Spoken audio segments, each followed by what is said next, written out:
que farei para herdar a vida eterna? Capítulo 18.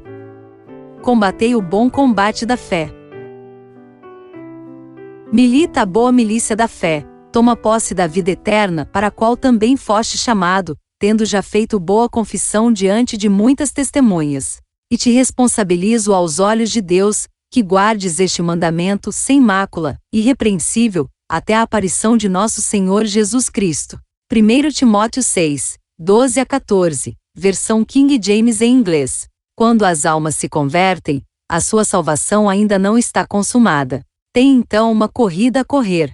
Acha-se-lhes pela frente a difícil luta de combater o bom combate da fé. A batalha estende-se por toda a existência, e precisa ser levada avante com decidida energia, proporcional ao valor do objeto que perseguis, o qual é a vida eterna. Minha consagração hoje, página 293.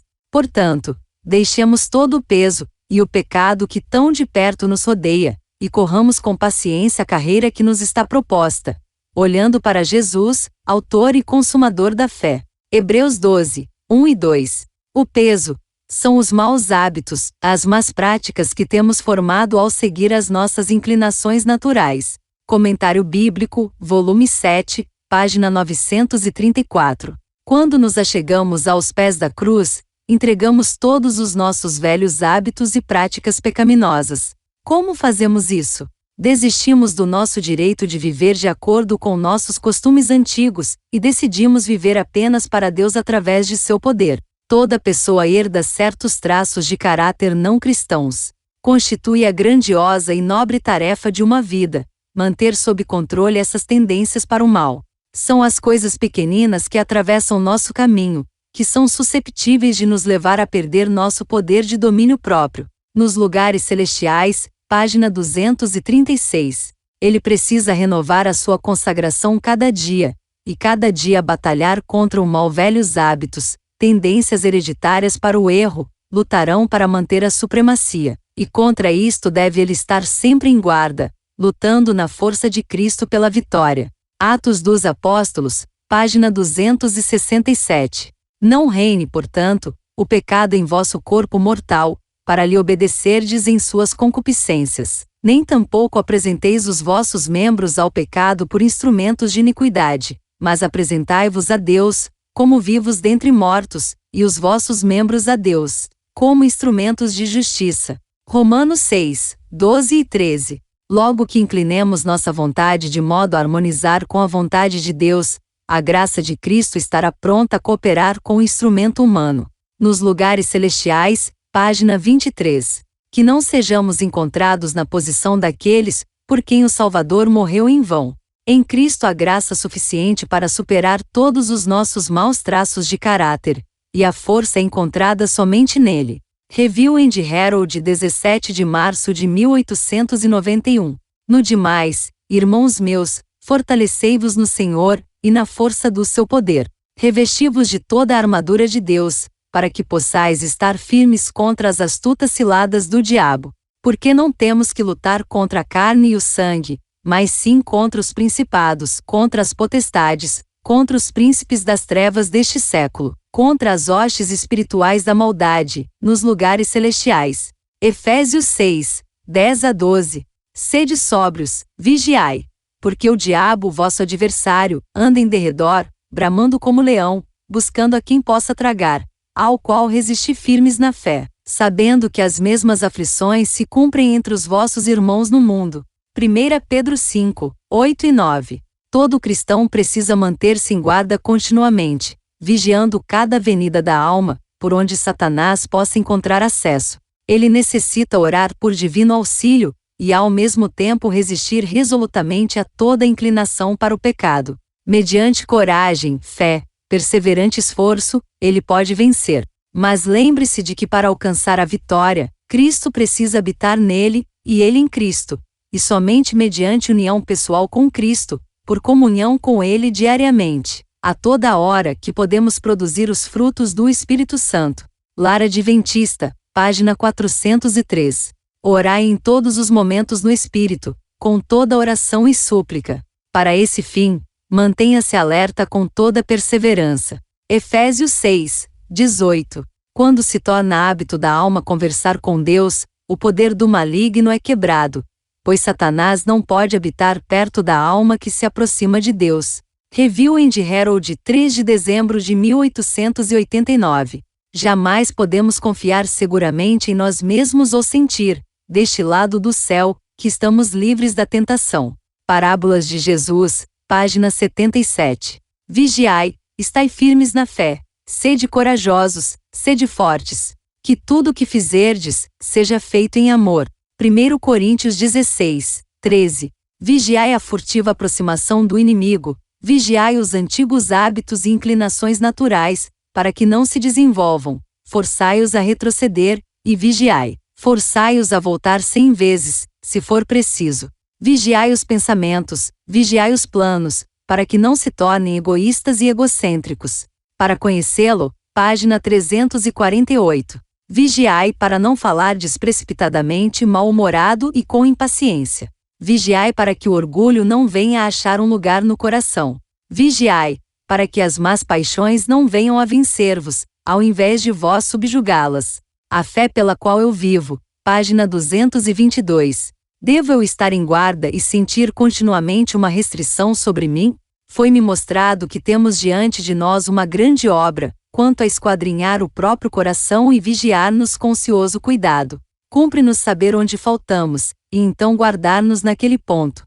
Precisamos ter perfeito domínio sobre nosso espírito. Testemunhos para a Igreja, volume 1, página 307. Não há um impulso de nossa natureza, nem uma faculdade do espírito ou inclinação do coração, que não necessite achar-se a todo instante sob a direção do Espírito de Deus. Patriarcas e Profetas, página 305. Se tão somente vigiardes, continuamente em oração, se fizerdes tudo como se vos achasseis na imediata presença de Deus, sereis guardados de cair em tentação, e podereis esperar conservar-vos puros, irrepreensíveis e incontaminados até ao fim. Obreiros Evangélicos, página 128. Mediante a graça de Deus e seu próprio esforço diligente, devem eles ser vencedores na batalha contra o mal. O grande conflito, página 425. Mas deve lembrar-se de que sua vontade é a fonte de todas as suas ações. Esta vontade, que constitui tão importante fator no caráter do homem, foi, na queda, entregue ao domínio de Satanás. E desde então ele tem estado operando no homem o querer e o realizar, segundo a sua vontade, mas para inteira ruína e miséria humana. O infinito sacrifício de Deus, porém, em dar Jesus, seu amado Filho, para se tornar um sacrifício pelo pecado, habilita-o a dizer, sem violar um princípio de seu governo, submeta-se a mim, dê-me sua vontade, tire-a do domínio de Satanás, e dela me apoderarei. Então posso efetuar em você tanto o querer como o realizar, segundo a minha boa vontade. Mensagem aos jovens, página 153. É mediante a vontade que o pecado retém seu domínio sobre nós. O maior discurso de Cristo, página 61. O tentado necessita compreender a verdadeira força da vontade. É este o poder que governa na natureza do homem, o poder de decisão, de escolha. Tudo depende da devida ação da vontade. Os desejos em direção da bondade e da pureza são em si mesmos justos. Mas, se pararmos aí, nada aproveitam. Muitos descerão à ruína, enquanto esperam e desejam vencer as suas más propensões. Eles não entregam a vontade a Deus. Não escolhem servi-lo. Mente, Caráter e Personalidade, volume 2, página 685. Deus deu-nos o poder da escolha. Cumpre a nós exercitá-lo. Não podemos mudar o coração, nem controlar os nossos pensamentos, impulsos e afeições. Não nos podemos tomar puros, aptos para o serviço de Deus. Mas podemos escolher servi-lo, podemos entregar-lhe a nossa vontade. Então, ele operará em nós o querer e o efetuar, segundo a sua boa vontade. Assim, toda a nossa natureza será posta sob o domínio de Cristo. Mente, Caráter e Personalidade, volume 2, página 420. Mediante o devido exercício da vontade, uma completa mudança pode ser operada na vida. Entregando a vontade a Cristo, aliamo-nos com o divino poder. Recebemos força do alto para nos manter firmes. Uma vida nobre e pura, uma vida vitoriosa sobre o apetite e a concupiscência, é possível a todo aquele que quiser unir a sua vontade humana, fraca e vacilante, à onipotente e inabalável vontade de Deus. A Ciência do Bom Viver, página 176.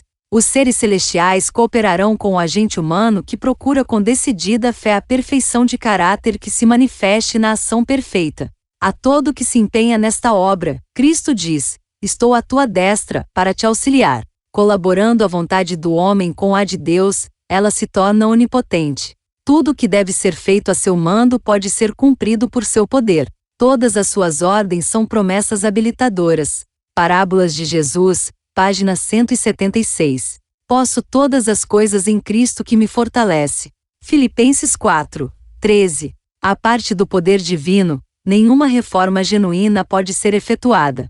As barreiras humanas erguidas contra as tendências naturais cultivadas não são mais que bancos de areia contra uma torrente. Enquanto a vida de Cristo não se torna um poder vitalizante na nossa vida, não nos é possível resistir às tentações que nos assaltam interior e exteriormente. Mente, Caráter e Personalidade, volume 2, página 760. Quando a alma se rende inteiramente a Cristo, novo poder toma posse do coração.